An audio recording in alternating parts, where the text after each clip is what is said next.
Bienvenue au Café de la Vérité.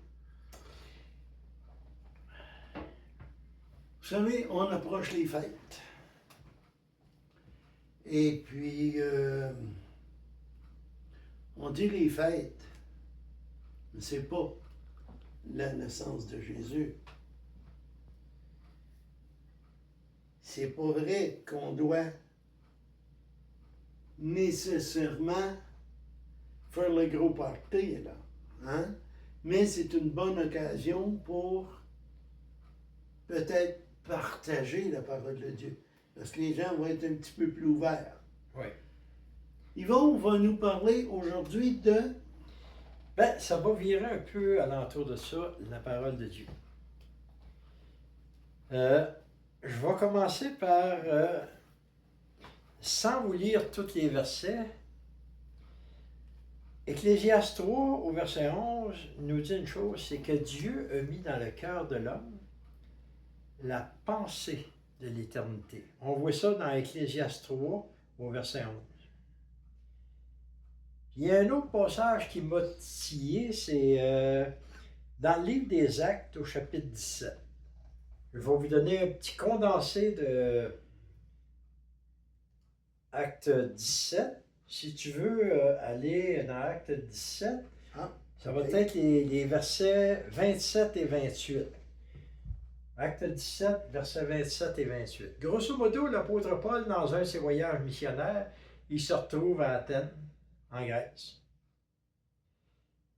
Puis à un moment donné, il cherchait un endroit où ce que les gens se rassemblaient, il y avait la place publique.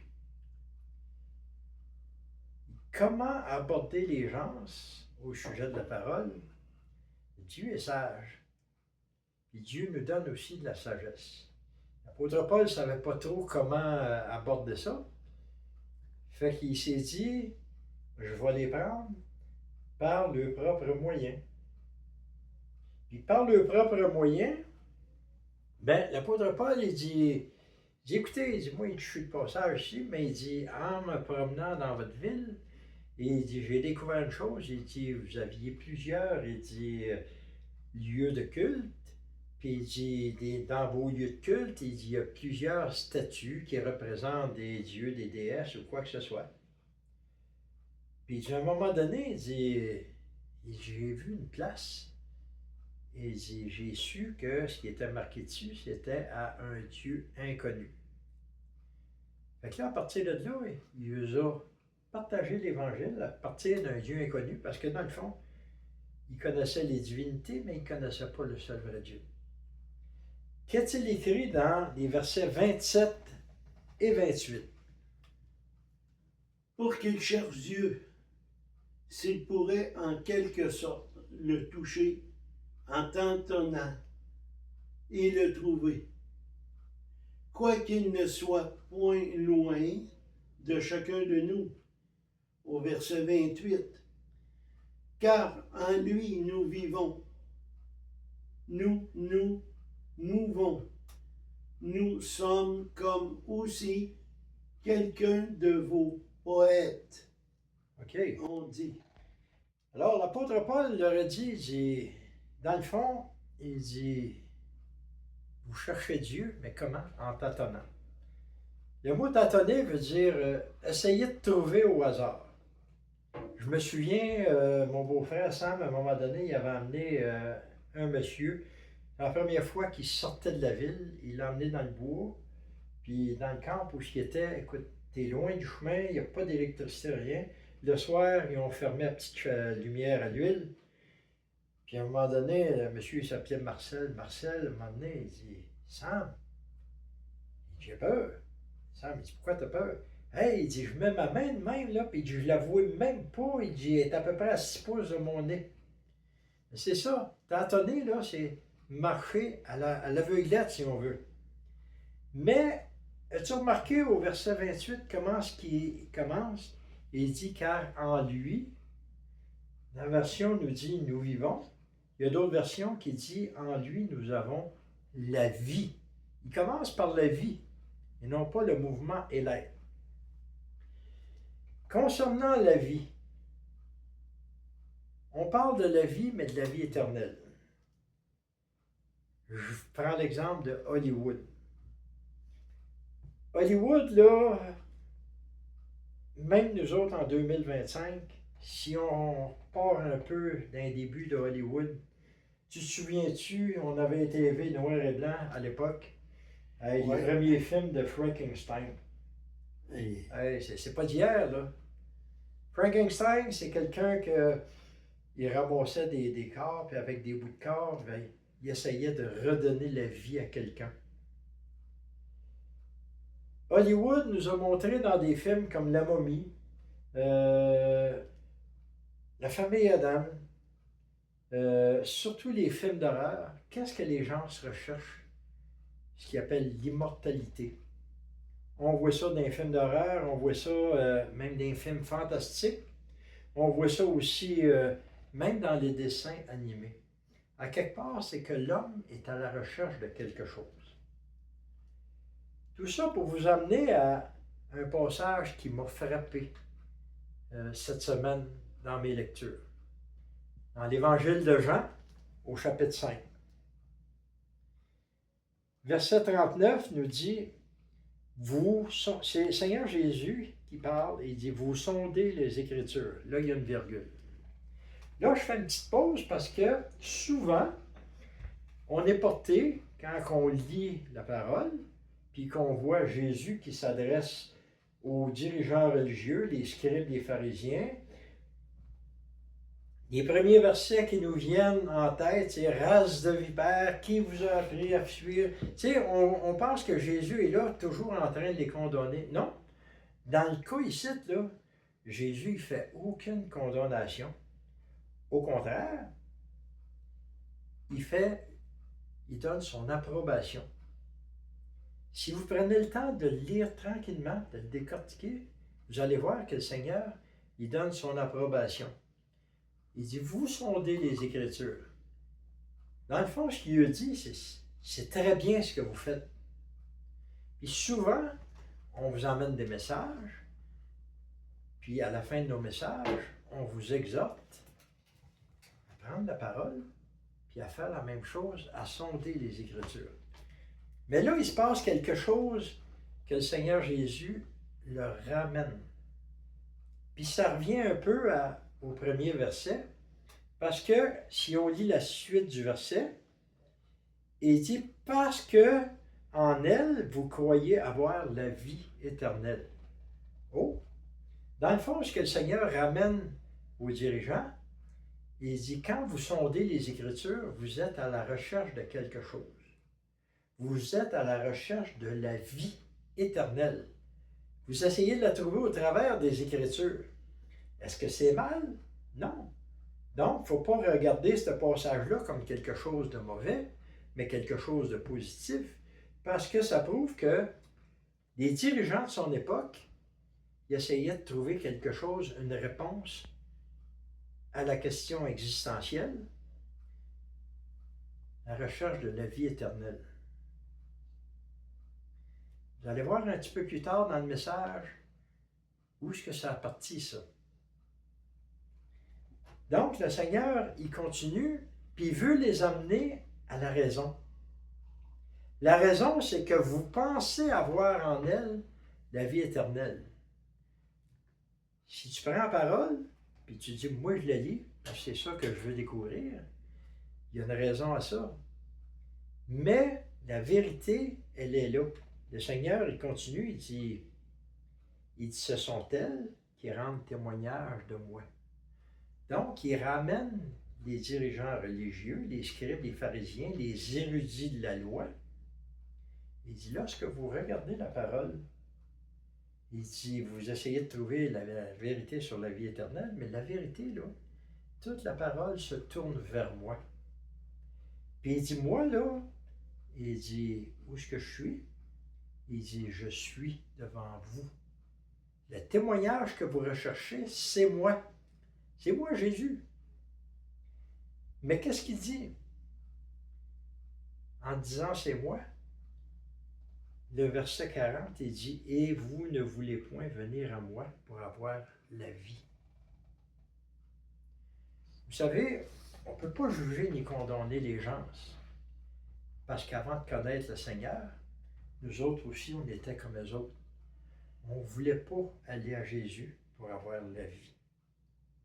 Jusqu'au jour où Dieu a envoyé quelqu'un qui s'est mis à notre niveau, puis qui nous a convaincus que Jésus était celui qui nous conduisait à la vie. J'ai découvert une chose extraordinaire. On a le langage hébraïque, puis parfois, souvent dans le langage hébraïque, il y a des mots qui ressortent. Nous autres, on a des définitions, mais eux autres, les définitions, des fois, sont plus profondes. Je vais vous ramener à l'origine du péché, dans Genèse 3. Lorsque l'homme et la femme ont péché, qu'est-ce que Dieu a fait? Il avait pris l'arbre de la connaissance du bien et du mal, mais il y avait deux arbres spécifiques dans le jardin. Le deuxième arbre, c'était l'arbre de vie. Alors, qu'est-ce que Dieu a fait après avoir donné un sujet de condamnation? Il a envoyé deux anges avec des épées flamboyantes pour plus que l'homme ait accès à cet arbre-là. Puis vous allez voir la découverte formidable que le Seigneur m'a enseigné au travers de ça. On dit bien que c'est l'arbre de vie. C'est que Dieu avait un plan, puis déjà, Dieu qui sait tout, c'est le Dieu éternel, il savait très bien que ça prenait une solution pour régler le péché une fois pour toutes. Puis cette solution-là, c'était Jésus-Christ. C'est pour ça que le Seigneur Jésus, il dit, vous sondez les Écritures, parce que vous pensez avoir en elles la vie éternelle, mais en réalité, ça parle de moi. Alors, depuis la chute dans le Jardin d'Éden, Dieu a empêché l'homme d'aller chercher l'arbre de vie, parce qu'il fallait que Jésus-Christ vienne un jour pour ça. J'ai été voir la définition du mot arbre, et c'est là que ça devient intéressant. Le mot arbre, en hébreu, ça s'écrit E-T-S. E-T-S qui veut dire bois. Ça veut dire aussi une potence, une pièce de bois. Souvenez-vous de, comment il s'appelait, c'est-tu pas Nicodème, celui qui ont forcé Jésus, qui ont forcé à porter la croix de Jésus, là, en tout cas, son nom m'échappe, là. Moi aussi, son nom m'échappe, mais quand on parle d'une pièce de bois, c'est que dans le fond, les Romains, quand une personne était condamnée à mort, vous aviez la croix était faite de deux portions. Le poteau, puis le côté de travers. Puis tout au long de son parcours, il y avait les mains attachées après, puis il fallait qu'il porte là, jusqu'à son lieu de crucifixion. Et là, Jésus était rendu tellement faible qu'il n'était même plus capable de porter le bois. Simon de Cyrène. Simon, oui. Ils ont pogné un homme au hasard, puis ils ont dit, toi là, ils ont dit, tu vas porter le bois.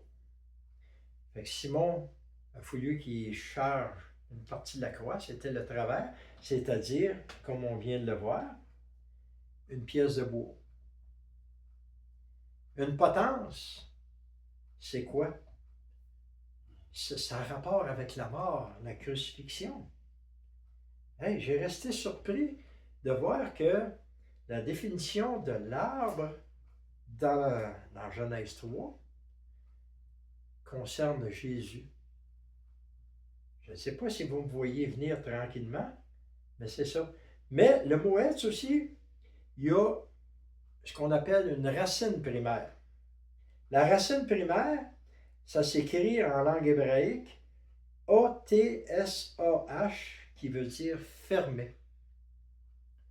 Donc, lorsque Jésus-Christ est allé à la croix, là, tout le sujet de la condamnation, là, ben Dieu venait de fermer ou de régler le problème une fois pour toutes à la croix.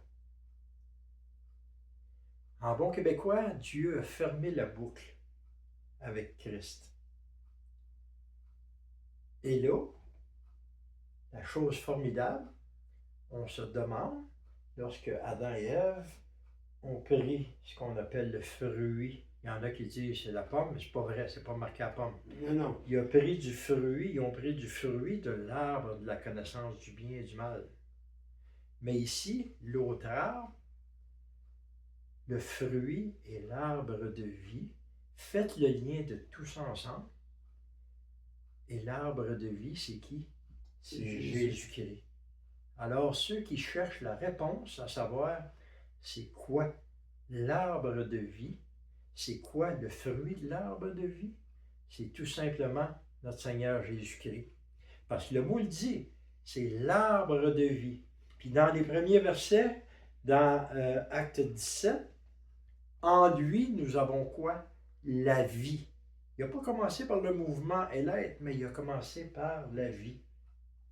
Et Jésus lui-même a déclaré, dans Jean 14 au verset 6, « Je suis le chemin. » Le chemin qui avait été barré, c'était celui qui montait à cet arbre-là. « Je suis la vérité. » Parce que Dieu est le Dieu véritable, puis lui ici, il est le Dieu véritable, mais il est également la vie.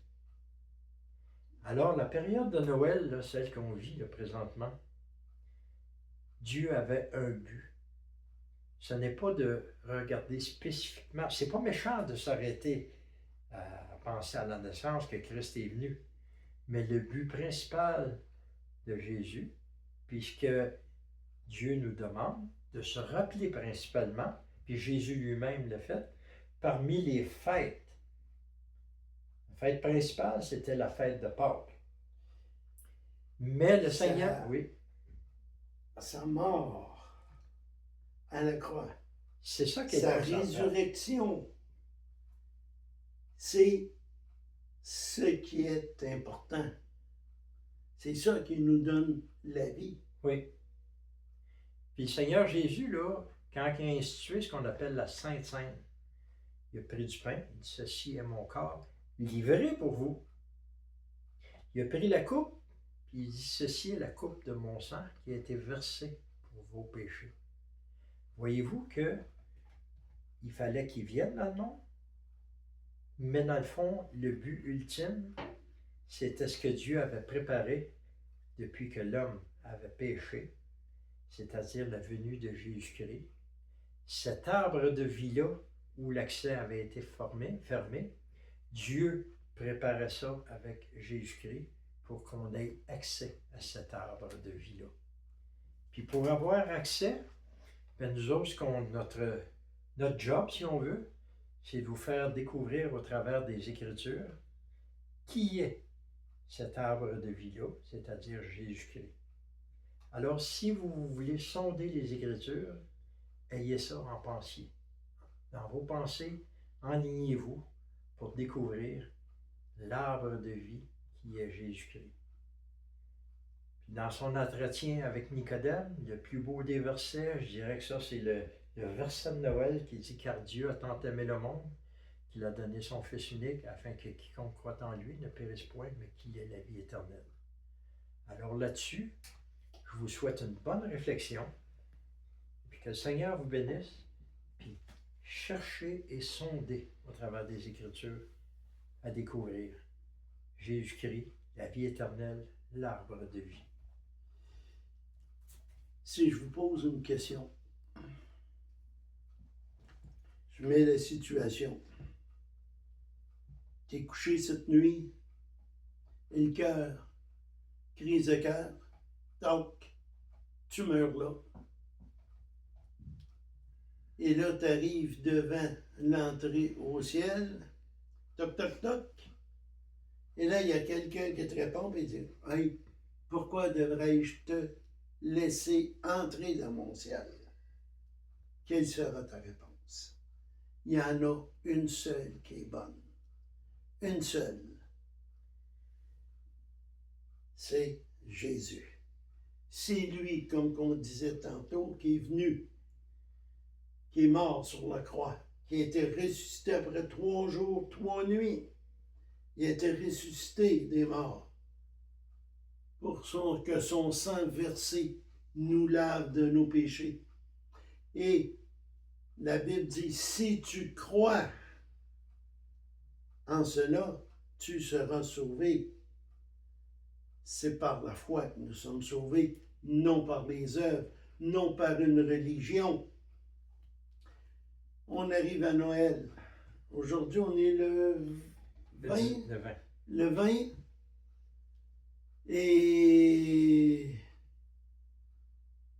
souvent, même si aujourd'hui, même si toujours Noël n'a jamais été la naissance de Jésus, même si c'est une fête païenne, les cadeaux étaient déjà distribués, échangés par les Romains avant que l'Église catholique soit fondée, parce que ça part de l'Église catholique, tout ça. Ils s'échangeaient déjà des cadeaux. Mais le plus beau cadeau que vous pouvez vous faire, c'est celui que Dieu vous a donné. C'est-à-dire, repentez-vous, demandez pardon, remerciez le Père pour avoir envoyé son Fils nous laver de nos péchés. Important, si vous n'êtes pas abonné, abonnez-vous. Mettez des pouces en l'air et partagez. Sur cela, que l'Éternel vous bénisse. Juste un petit dernier mot. Le verset qu'Alain vous a lu dans Acte 17, ça dit que les gens cherchaient en tâtonnant. Vous avez une preuve aujourd'hui. Arrêtez de tâtonner. On vous a donné la solution et c'est Jésus-Christ. Ce livre-là est le livre d'instruction. Comme quand vous achetez un automobile, vous avez un livre qui vous dit quand changer l'huile puis tout ça. Ça, c'est notre livre à nous, que Dieu nous a donné. Que le Seigneur bénisse. Que le Seigneur vous bénisse.